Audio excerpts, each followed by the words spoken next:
Hi everyone, my name is Adela. I wanted to talk about racial identity development theory. I was reflecting on how my understanding of race and identity has evolved over time.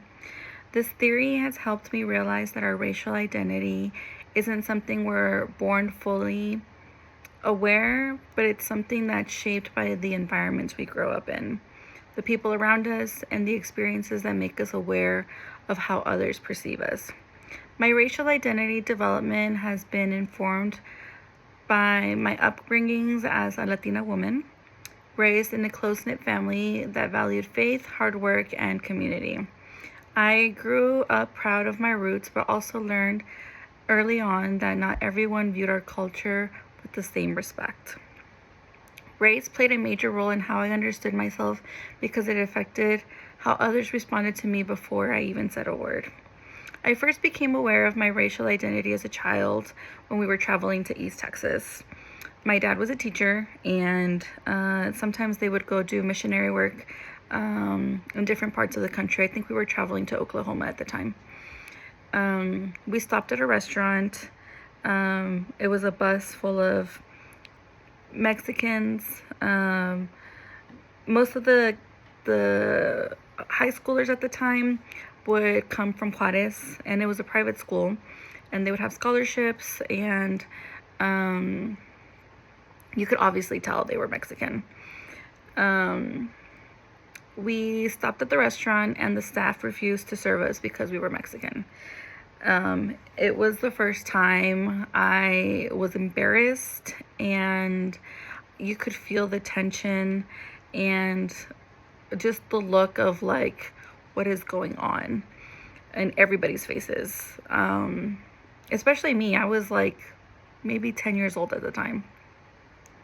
That was one of my earliest lessons, on how racism isn't always hidden, but sometimes openly displayed, leaving an impression. As I got older, I experienced racism in more subtle ways, especially during my time in the service.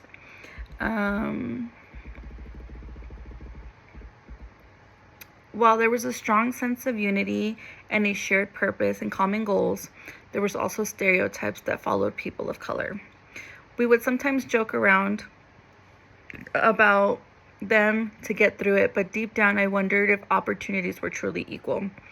There were moments when it felt like promotions or recognitions were more easily given to people who looked a certain way or fit a specific mold, usually white, blonde, blue-eyed, male and female. As a Latina woman in the male-dominated career field, I felt the need to constantly prove myself. I had to work twice as hard to be seen as competition or competent, and sometimes I questioned whether my contributions were valued in the same way. At the same time, I didn't fully have the words for it, but I now recognize it as institutionalized racism, patterns and systems that reward certain identities while limiting others. Critical race theory helped me put language to these experiences and see how racism can operate structurally even within the institutions that value merit and equality.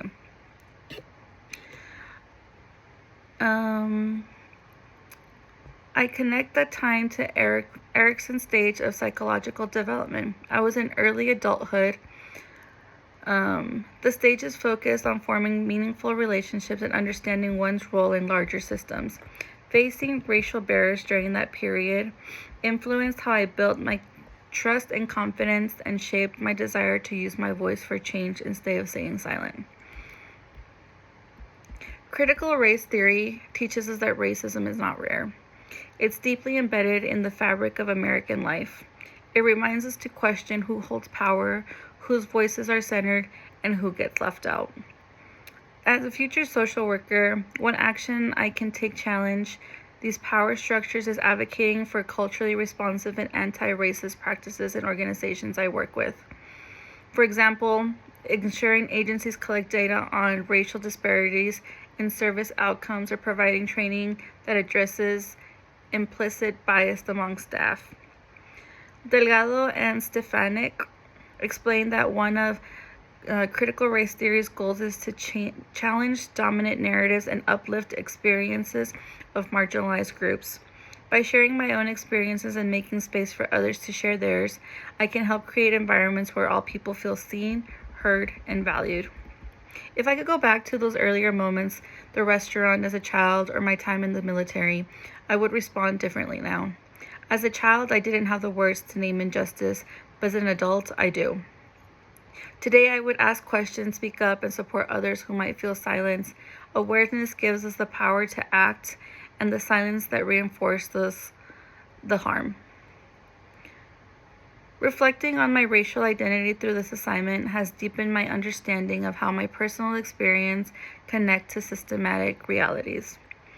Each stage of my life, from being a little girl, traveling to East Texas, to serving as a Latina in the military, has taught me that racism takes many forms.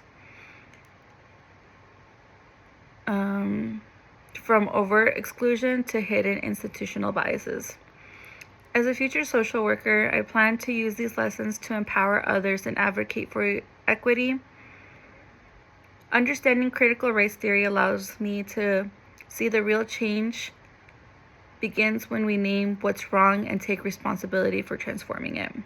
My goal is to use my voice and my profession to help build systems where fairness isn't selective, it's universal. Thank you. Bye.